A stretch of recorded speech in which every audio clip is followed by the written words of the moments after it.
La préparation de bonbons gélifiés. Quelques étapes à ne pas négliger. La formulation de l'arôme du bonbon est une étape clé. Chaque ingrédient doit être pesé précisément pour permettre d'obtenir le goût que l'on souhaite. La préparation des bonbons commence par la pesée d'eau et de sucre.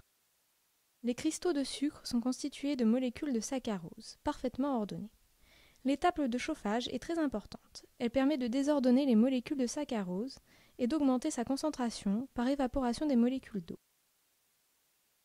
Il faut faire attention à la température, car sinon, si l'on chauffe trop, on risque d'obtenir du caramel. L'ajout de sirop de glucose permet d'éviter la recristallisation du sucre et intervient dans la consistance du bonbon.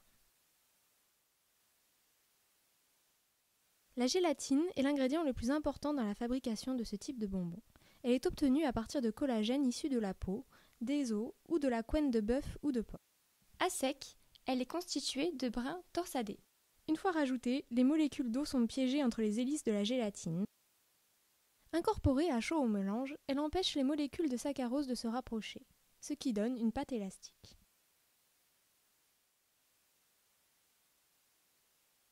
Le colorant est ensuite ajouté. Quelques gouttes suffisent.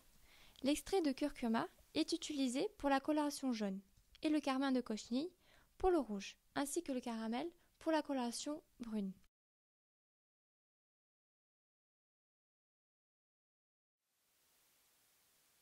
La préparation est refroidie à 70 degrés afin d'ajouter l'arôme sans le détériorer.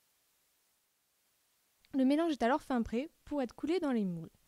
La gélatine reprenant en masse très rapidement, il faut agir vite et avoir préalablement passé le piston dans un four à 100 degrés.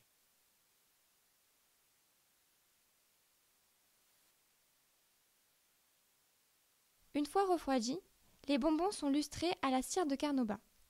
C'est une cire provenant d'une plante tropicale qui permet de faire briller les bonbons et d'éviter qu'ils collent entre eux.